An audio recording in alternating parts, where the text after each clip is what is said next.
আসসালামু আলাইকুম। আজকে আমরা খুবই ইম্পর্টেন্ট একটা টাইপ করব আমার ম্যাজিক ম্যাথ বই থেকে। এই টাইপটা হচ্ছে আমার সংখ্যা অধ্যায়ের 8 নাম্বার টাইপ, মানে হচ্ছে সরলীকরণ।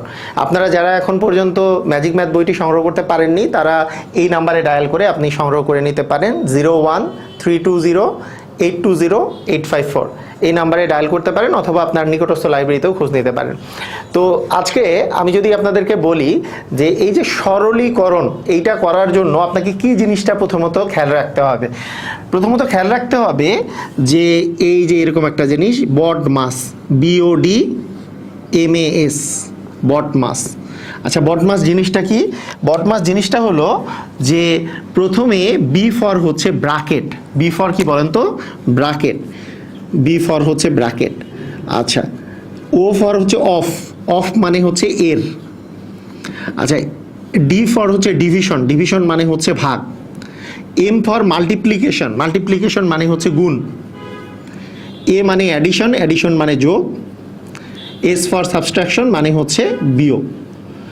এই যে বিষয়গুলা, যে কার পরে কোনটার প্রায়োরিটি, প্রথমত সবচেয়ে আগে আমাদেরকে কাজ করতে হয় সেটা হচ্ছে ব্র্যাকেটের কাজ সবার আগে করতে হয়। তারপরে কার কাজ করতে হয়? তারপরে এর কাজ। তারপরে কার কাজ? ভাগের কাজ। তারপরে গুণ, তারপরে যোগ, তারপরে বিয়োগ। BODMAS, হ্যাঁ, bracket of division, multiplication, addition, subtraction. তো এই যে কার পরে কার কাজ করব, এটা যদি আমরা জেনে যাই, তারপরে আমাদের কিন্তু এই ধরনের সরলীকরণ করাগুলো আমাদের জন্য ইজি হয়ে যায়। যেমন আপনাকে আমি যদি বলি যে এইখানে 7 যোগ 6 গুণন 2 আছে, হ্যাঁ, তাহলে এইটার মানটা কত হবে? প্রথম কথা হচ্ছে অনেকে চিন্তা করতে পারে যেহেতু এখানে যোগ আছে তাহলে 7 আর 6 যোগ করে দিব। 7 আর 6 হচ্ছে 13। 13কে 13-র সাথে 2 গুণ করলে হবে 26। কিন্তু এটা কিন্তু হবে না। কেন হবে না? কারণ এখানে দেখেন দুইটা চিহ্ন আছে, একটা আছে কি যোগ চিহ্ন আর একটা আছে গুণ চিহ্ন। যোগ চিহ্ন আর গুণ চিহ্নের মধ্যে কার কাজ আগে হবে? এই যে দেখেন, এম ফর হচ্ছে মাল্টিপ্লিকেশন মানে হচ্ছে গুণ। গুণের কাজ আগে, তারপরে যোগ বা বিয়োগের কাজ। তাহলে আমাদের গুণের কাজ আগে করতে হবে। তাহলে 6 আর 2 গুণ করলে কত আসবে বলেন তো? 12। আর এরপরে তার সাথে যোগ হবে হচ্ছে 7। তাহলে 12 আর 7 যোগ করলে আসলে আসবে কত? 19। তার মানে এটার অ্যাকচুয়াল অ্যান্সার হবে হচ্ছে 19। ক্লিয়ার? বুঝেছি? তাহলে আমাদের প্রথমে এই সিরিয়ালটা মনে রাখতে হবে। আচ্ছা, যদি এইটার মান 19 হয়, এই একই জিনিস আমি যদি এরকম করে বলি যে 7 যোগ 6 গুণন 2 এরকম করেই দেওয়া আছে, কিন্তু এখানে একটা ব্র্যাকেট দেওয়া আছে, তাহলে বলুন তো এইবার অ্যান্সারটা কত হবে? আমরা জানি যে ব্র্যাকেটের কাজ হবে সবার আগে। ব্র্যাকেটের কাজ কি? সবার আগে। তাহলে ব্র্যাকেটের কাজটা আগে করে নিতে হবে। ব্র্যাকেটে দেখেন 6 আর 7 আর 6 যোগ করলে কত হয়? এখানে 13। ব্র্যাকেটের মধ্যে যোগ আছে, এই যোগের কাজটা করে নিলাম কারণ ব্র্যাকেটের কাজ আগে হবে। তারপরে গুণ দিলাম 2, তার মানে এই ক্ষেত্রে কিন্তু অ্যান্সার আসলো কত? 26। তাহলে আমাদেরকে এই সিরিয়ালটা মনে রাখতে হবে। তো এরকম আমি যদি আরও কিছু প্র্যাকটিস করাই আপনাদেরকে, মনে করেন আপনাদের আছে এরকম যে 8 ভাগ 3 এর 8 ভাগ 3 এর 4 গুণন মনে করেন 6 এরকম দেয়া আছে। তাহলে আপনি আসলে কি করবেন? কার কাজ আগে করবেন, কার কাজ পরে করবেন? তাহলে আমাদের সিস্টেমটা কি হবে? আচ্ছা, আমি এইটা আরেকটা এইখানে আপনাদের সুবিধার্থে এটা 24 দিই। আচ্ছা দেখেন, তাহলে আপনারা কি করবেন দেখেন, যে প্রথমে এখানে ভাগ আছে, এর আছে, গুণ আছে। কি ভাগের কাজ আগে করব নাকি এর কাজ আগে নাকি গুণের কাজ আগে? কার কাজ আগে করব? অ্যান্সার হচ্ছে সবার আগে কার কাজ হবে? দেখেন এই যে BODMAS-এ ও ফর অফ মানে এর কাজ আগে। তাহলে এর কাজটা যদি আগে করি তাহলে দেখেন 3 এর 4 দেওয়া আছে, তাহলে 3 এর 4 এই কাজটা আগে করতে হবে। তাহলে 24 ভাগ 3 এর 4 মানে কত বলেন তো? 12 গুণন আসতেছে 6। এরপরে আছে ভাগ এবং গুণ। ভাগ আর গুণের মধ্যে কার কাজ আগে? ভাগের কাজ আগে, তারপরে আছে গুণ। তাহলে 24 ভাগ 12 মানে হচ্ছে 2, গুণন হচ্ছে 6। তার মানে 6 দ্বিগুণে কত আসলো বলেন তো? 12। তার মানে এটার অ্যান্সার হবে হচ্ছে 12। তাহলে প্রথমে আমাদের হচ্ছে এই যে এই সিরিয়ালি আমরা যদি যাই তাহলে দেখেন প্রথমে এর কাজ, তারপরে ভাগের কাজ, তারপরে গুণের কাজ, তারপরে যোগ বিয়োগের কাজ। তাহলে প্রথমে এর কাজ, যেহেতু এর মানেই কিন্তু গুণন, 3 আর 4 গুণ করে দিব, 3 আর 4 গুণ করলে 12, এই 12 মানটা বসালাম। এরপরে ভাগ এবং গুণ দুটো আছে, তাহলে ভাগের কাজ আগে, তাহলে ভাগ করে দিলাম, 24 ভাগ 12 মানে 2 ইন্টু 6 মানে হচ্ছে 6 দ্বিগুণী কত 12 চলে আসছে। আচ্ছা, এখন আমরা যেটা করব সেটা হচ্ছে যদি ভগ্নাংশ থাকে তাহলে এই ধরনের অঙ্কগুলা কীরকম করে হবে যদি ভগ্নাংশ থাকে। আচ্ছা, প্রথম কথা হচ্ছে যে আমরা একটু ভগ্নাংশের যদি আমরা যোগ দেখি, ভগ্নাংশের যোগ মনে করেন আপনাকে আমি বললাম যে 4-এর 3, আচ্ছা যোগ বললাম যে 12 ভাগের 1 ভাগ, 4-এর 3 প্লাস হচ্ছে 12-এর 1 যোগ করলে কি হবে। আচ্ছা, এখন যোগের যেটা সিস্টেম এবং বিয়োগের যেটা সিস্টেম সবগুলাই সেম। সেটা কি সিস্টেমটা জানি, সেই সিস্টেমটা হচ্ছে এরকম যে প্রথমে হরগুলার লসাগু করতে হয়। এই যে দেখেন 4 আর 12 লসাগু কত, 4 আর 12 লসাগু হচ্ছে 12, তাই না? 4 আর 12 লসাগু হচ্ছে 12, 12কে 4 দিয়ে ভাগ করলে কত আসে 3, মানে প্রথমে লসাগু করে নিচে বসাবো, লসাগুটা দিয়ে হরকে ভাগ করব, সেই মানটা বসাবো, তার সাথে লব গুণন প্লাস 12কে 12 দিয়ে ভাগ করলে 1, 1কে 1 দিয়ে গুণ করলে তো একই আসবে, তার মানে 3 3-এ 9 আর 1 যোগ করলে কত আসে বলেন তো 10, তার মানে এখানে আসলো কি 10, নিচে কত আসে 12। এখন দেখেন আমরা যদি এটা কাটাকাটি করি, আমরা জানি যে দুইটাই 2 দিয়ে কাটাকাটি করা যাবে, 5 দ্বিগুণে 10, 6 দ্বিগুণে হচ্ছে 12, তার মানে 6 ভাগের কত বলেন তো 5 ভাগ, এটাই হবে অ্যান্সার। তাহলে এটা হলো যোগের সিস্টেম। বিয়োগের সিস্টেমও কি সেম না? একেবারে বিয়োগের সিস্টেমও কিন্তু সেম। যারা যোগ বিয়োগ মানে ভগ্নাংশে যোগ বিয়োগ পারি না তারাও আমরা এখানে শিখে ফেলতেছি। তাহলে আসেন আমরা এইবার এমন একটা করব যেখানে যোগও আছে বিয়োগও আছে। মনে করেন আমি বললাম যে 12 ভাগের 5 ভাগ প্লাস 4 ভাগের 3 ভাগ বিয়োগ 6 ভাগের আমরা যদি বলি 6 ভাগের 5 ভাগ, হ্যাঁ বিয়োগ হচ্ছে 6 ভাগের 5 ভাগ। তাহলে এই বিয়োগটা করলে মানে এই জিনিসটা করলে আমাদের আসলে কত আসবে, তাহলে সিস্টেমটা কীরকম হতে পারে। তাহলে এখন দেখেন বিষয়টা এরকম যে এই যে এখানে যে ভগ্নাংশটা দেওয়া আছে, এখানে প্রথমে 3টারই আমরা কি করব বলেন তো লসাগু করব। 4, 6 এবং 12 এগুলোর লসাগু কত, 4, 6 এবং 12 এটা লসাগু আমরা এইভাবে করে বের করতে পারি, ডিরেক্টলিও বোঝাও যায় যে 4, 6, 12 সব এই যে 12 যে সংখ্যাটা আছে সেটাকে 4 দিয়েও ভাগ করা যায়, 6 দিয়েও ভাগ করা যায়, তার মানে 12ই হবে লসাগু। আর এইভাবে করে করলেও 2 দিয়ে গেলে 2, 3, তারপরে কি আসতেছে 6, আবার 2 দিয়ে গেলে 2-একে 2, 3, আবার 3, এবার 3 দিয়ে গেলে কি আসবে 1, 1, 1, তার মানে 3 দুগুণে 6, 6 দুগুণে 12 হচ্ছে। 12কে 12 দিয়ে ভাগ করলে 1, আর তার সাথে হচ্ছে লব গুণন। 12কে 4 দিয়ে ভাগ করলে 3, 3-এর সাথে আমাদের কি লব গুণন, তাই না? 3-এর সাথে আমাদের আসতেছে হচ্ছে এই, আবার এখানে মাইনাস হচ্ছে 12কে 6 দিয়ে ভাগ করলে কত 2, গুণন আসতেছে 5, তাহলে কত আসতেছে দেখেন 1 গুণন 5 মানে 5, 3 গুণন 3 মানে 9, আর 5 দ্বিগুণে কত 10, তাহলে আমাদের কত আসলো যে 5 আর 9 যোগ করলে হচ্ছে 14, 14 থেকে 10 বিয়োগ করলে 4, 4 ভাগ হচ্ছে 12, যেহেতু 4কে 4 দিয়ে ভাগ করলে 1, 12কে 4 দিয়ে ভাগ করলে 3, তার মানে এটার অ্যান্সার কি হবে বলেন তো 3 ভাগের 1 ভাগ। তার মানে এই যে ভগ্নাংশের যোগ বিয়োগ এগুলো তো আমরা সবাই পারি, তাই না? ভগ্নাংশের যোগ বিয়োগ করা এগুলো আমরা সবাই পারি। এখন আসেন ভগ্নাংশের যে গুণ আছে, গুণ বা ভাগ যে আছে, ভগ্নাংশের গুণ এবং ভাগ এগুলো আমরা কিভাবে করে করব। প্রথমত ভগ্নাংশের গুণ যদি করেন, মনে করেন আপনাকে আমি বললাম যে 4-এর 3 এর আমি বললাম যে 9 ভাগের, ধরেন আমি এখানে বললাম যে 9 ভাগের 8 ভাগ এর। একটা জিনিস মনে রাখবেন, এর কথাটার অর্থ হচ্ছে গুণ, কিন্তু যদি গুণ থাকে আর এর থাকে এর মধ্যে মেইন ডিফারেন্স হচ্ছে এর কাজ ভাগেরও আগে করতে হয় আর গুণের কাজটা ভাগের পরে করতে হয়, এই একটা ডিফারেন্স। আচ্ছা, তার মানে আমরা এটা মনে রাখবো যে এটা মানে হচ্ছে গুণ। তার মানে আমরা কি করতে পারি, জাস্ট 4 ভাগের 3 ভাগ এটা আছে, এর যেহেতু গুণ এটা মানে, তাহলে উপরেরটার সাথে উপরেরটা গুণ আর নিচেরটার সাথে কি নিচেরটা গুণ।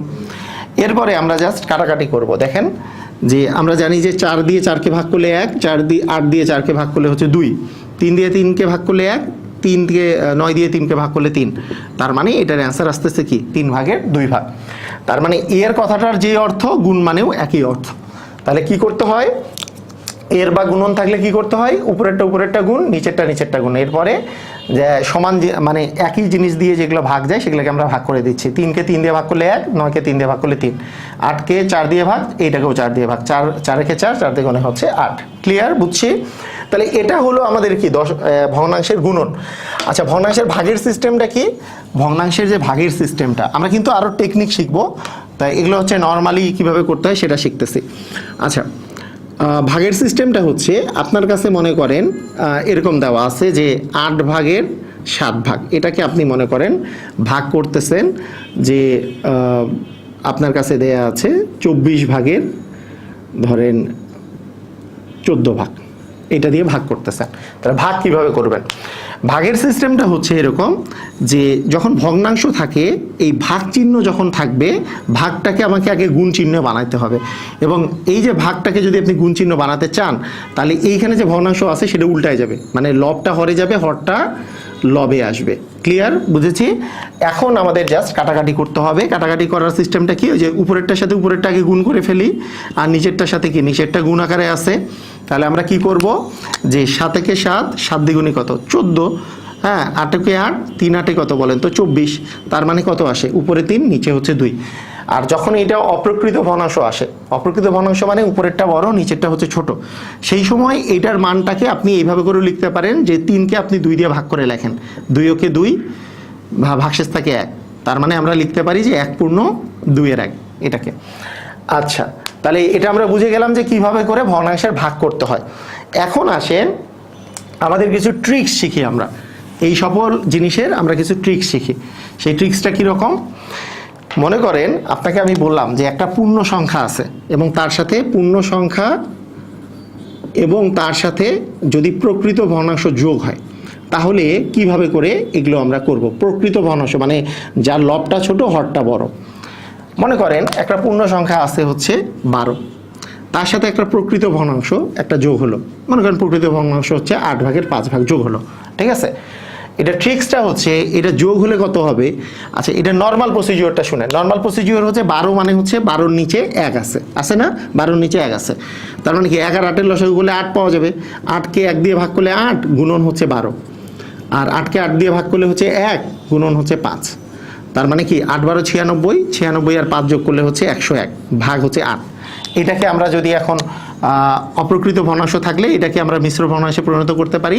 সেটা হচ্ছে 8 দিয়ে যদি ভাগ করে দিই, 8 একে 8, এখানে থাকতেছে 2 1, এখানে হচ্ছে 8 দ্বিগুণে হচ্ছে 16, তার মানে থাকে হচ্ছে 5, তার মানে কি বলেন তো 12 পূর্ণ 8-এর 5, এটা আসে না? এইটা আস্তে আস্তে এটা হচ্ছে নর্মাল প্রসিজিওর। কিন্তু আপনার ম্যাজিক্যাল প্রসিজিওর হচ্ছে যে কোনো একটা পূর্ণ সংখ্যা আর প্রকৃত ভগ্নাংশ যদি যোগ করেন, জাস্ট যোগ চিহ্ন বাদ দিয়ে এইভাবে করে লিখে দিবেন। দেখেন তো তাই আসছে না যে 12 পূর্ণ 8-এর 5, এখানেও কিন্তু 12 পূর্ণ, এই যে 12 পূর্ণ 8 ভাগের 5 ভাগই আসছে। ক্লিয়ার, বুঝছি? আমাদের যেই রকমই থাক না কেন, যদি একটা পূর্ণ সংখ্যার সাথে একটা প্রকৃত ভগ্নাংশ আমরা যদি যোগ করে দেই তাহলে আমাদেরকে এত বড় করে আর করতে হবে না। আপনার মনে করেন দেওয়া আছে যে 9 যোগ 7-এর 3, তাহলে বলবেন যে 9 পূর্ণ 7-এর 3, কোনো ভেজাল আছে? কোনো ভেজাল নাই, জাস্ট এইটা মানেই এটা আমরা মনে রাখবো, ঠিক আছে? তাহলে ভগ্নাংশের একটা যোগের একটা চমৎকার ট্রিক্স আমরা শিখলাম।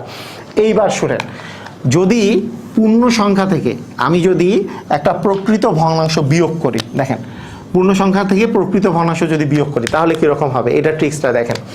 মনে করেন আপনার কাছে আছে 15, সেইখান থেকে আপনি একটা প্রকৃত ভগ্নাংশ ধরেন 7 ভাগের 5 ভাগ বিয়োগ করবেন। তো সেটা কিভাবে করবেন? ম্যাজিক্যাল ট্রিক্সে নর্মাল প্রসিজিওরে নিচে 1 চিন্তা করতে হবে, 1 আর 7-এর লসাগু 7, এইভাবে করে আবার বড় প্রসিজিওর। কিন্তু ম্যাজিক্যাল প্রসিজিওরটা হচ্ছে এরকম যে এই যে পূর্ণ সংখ্যাটা থেকে আপনি 1 বিয়োগ করে দিবেন, ঠিক আছে? 1 কম করে লিখবেন। 14, 15 আছে, 15-র 1 কম মানে 14। এইবার আপনি একটা ভগ্নাংশ চিহ্ন দিবেন, হরটাকে হরই লিখবেন আর হর আর লবের বিয়োগ ফলটাকে উপরে লিখবেন, শেষ। 14 পূর্ণ 7-এর 2, এটাই অ্যান্সার। খুবই মজার না? খুবই মজার। কিন্তু এটা প্রত্যেকটা এইভাবে করে প্রত্যেকটা এরকম পূর্ণ সংখ্যা থেকে প্রকৃত ভগ্নাংশ বিয়োগগুলো আপনি এইভাবে করে ফেলতে পারবেন। ধরেন আপনার কাছে আছে 8, বিয়োগ আছে মনে করেন 3 ভাগের 2 ভাগ। কি করবেন? 8-এর চেয়ে 1 কম কত? 7, নিচেরটা নিচে, এই লব আর হর আর লবের বিয়োগ ফলটা উপরে, শেষ। তাহলে প্রকৃত ভগ্নাংশ যেহেতু সবসময় নিচেরটা কি থাকবে? বড়, উপরেরটা কি থাকবে? ছোট। তো আপনি এটা এভাবে করে করে ফেলতে পারবেন। তাহলে মজাদার আমরা দুইটা ট্রিক্স আমরা শিখে গেলাম। এরপরের বিষয়টা হচ্ছে যে আমাদের ভগ্নাংশের গুণ তো সহজ কাটাকাটি করা, কিন্তু ভগ্নাংশের ভাগ অনেক সময় আমরা এটা গুলাই ফেলি। আজকে থেকে ভগ্নাংশের ভাগ কোনো প্রকারের কোনো সমস্যা থাকবে না। দেখেন এবার হচ্ছে ভগ্নাংশের ভাগের মজার ট্রিক্স। ধরেন আপনার কাছে আছে এইরকম করে যে 5 ভাগ, এখানে দেওয়া আছে 6, আর এইখানে ভাগ চিহ্ন দিয়ে দেওয়া আছে, মনে করেন উপরে দেওয়া আছে 25 আর নিচে দেওয়া আছে মনে করেন 24 আছে। আচ্ছা, এইটার ভাগটা আপনি ম্যাজিক্যাল ট্রিক্স আকারে কিভাবে করে করতে পারবেন? সবসময় মনে রাখবেন, এই যে আমার যদি এরকম দুইটা ভগ্নাংশের ভাগ আকারে দেওয়া থাকে, উপরেরটা আর নিচেরটা, হ্যাঁ একবারে উপরেরটা এবং নিচেরটা গুণ করে উপরে বসাবেন, যে 5 গুণন আসবে 24। এরপরে মাঝখানে দুইটা গুণ করে নিচে বসাবেন, 6 গুণন আসবে হচ্ছে 25। ঠিক আছে, এখন কাটাকাটি করা, যে 5কে 5 দিয়ে ভাগ করলে 1, 5 5 হচ্ছে 25, 6কে 6 দিয়ে ভাগ করলে 1, 4 6 হচ্ছে 24। তার মানে এটার অ্যান্সার হচ্ছে 5 ভাগের 4 ভাগ। ক্লিয়ার? খুবই সহজ না? ব্যাপারটা বুঝছেন? মানে উপরেরটা নিচেরটা গুণ করে উপরে, মাঝখানে দুইটা গুণ করে নিচে। এইটা হচ্ছে একটা ম্যাজিক্যাল ট্রিক্স। আসেন আমরা আরো কিছু করি। ধরেন আপনাকে আমি বললাম যে 12 ভাগের 11 ভাগ আপনাকে দিলাম যে এখানে আছে 33 আর এখানে আছে মনে করেন 36। ঠিক আছে, তো এটা কিভাবে করে হবে? আপনি কি সিস্টেমে জানি করবেন, যে উপরেরটা নিচেরটা গুণ করে উপরে, তার মানে এটার অ্যান্সার হবে যে 11 গুণন হবে 36, আর মাঝখানে দুইটা গুণ করে হচ্ছে নিচে, যে 12 গুণন আসতেছে 33। 11কে 11, 3 11 33, 12কে 12, 3 12 হচ্ছে 36, 3কে 3 দিয়ে ভাগ করলে তো একই আসে, তার মানে 1 হবে অ্যান্সার। ক্লিয়ার? বুঝছি? খুবই সহজ। আচ্ছা, অনেকে আবার এটাতে ঝামেলায় পড়ে, যদি কোনোটা, এই দুইটার মধ্যে কোনোটা যদি পূর্ণ ভগ্নাংশ থাকে, পূর্ণ সংখ্যা যদি থাকে, তাহলে অনেকে ঝামেলায় পড়ে। সেটাও কোনো সমস্যা না। মনে করেন এখানে আছে 8 ভাগ, মনে করেন আপনাকে আমি দিলাম যে 4, নিচে হচ্ছে 5, এটা দিলাম। তো আপনি কিভাবে করে চিন্তা করবেন? এটারও মজার ট্রিক্স হচ্ছে, এই যে ভাগ যে করছেন এটা তো বড় টান, এটার উপরে জাস্ট একটা আছে, কিন্তু 8 মানে কি 8 ভাগ 1 না? 8 মানে কি চিন্তা করতে পারেন? 8 ভাগ 1। তারপরে এখন চিন্তা করেন, এটা আছে উপরে, উপরেরটা নিচেরটা গুণ করে কি উপরে বসবে? 8 গুণন 5 উপরে, আর নিচে কি বসবে? মাঝখানে দুইটা 1 গুণন 4, তাহলে 4কে 4, 4 দ্বিগুণে আসতেছে 8, তার মানে অ্যান্সার কত বলেন তো? 5 দ্বিগুণে 10 ভাগ 1 মানে 10 হচ্ছে অ্যান্সার। বুঝেছেন? ক্লিয়ার? সবাই বুঝছেন? আচ্ছা, একই সিস্টেমে আমরা যদি এরকম করি যে 3 ভাগে 4 ভাগ নিচে আছে, এইটাকে 2 দিয়ে ভাগ করব, তাহলে কিভাবে করব? তাহলে আমরা এই 2কে চিন্তা করব 2 ভাগ 1 আকারে, তারপরে উপরেরটা নিচেরটা গুণ করে দেব। যেইটাতে পূর্ণ সংখ্যা আছে, পূর্ণ সংখ্যাটাকে নিচে একটা 1 চিন্তা করব, কারণ পূর্ণ সংখ্যা মানে কি 8 মানে কি 8 ভাগ 1 না? 2 মানে কি 2 ভাগ 1 না? তাহলে দেখেন 3 গুণন 1 যাবে উপরে, আর মাঝখানে দুইটা যে আছে 4 গুণন 2টা যাবে নিচে, তার মানে উপরে 3, নিচে হচ্ছে 8। এটাই হলো অ্যান্সার। ক্লিয়ার? সবাই বুঝছি? তো এইভাবে করে কিন্তু এই যে আমাদের যে অঙ্কগুলা, এই যে সরলগুলা, আমরা খুবই তাড়াতাড়ি অ্যান্সার করে ফেলতে পারবো। সবাইকে অসংখ্য ধন্যবাদ। আল্লাহ হাফেজ।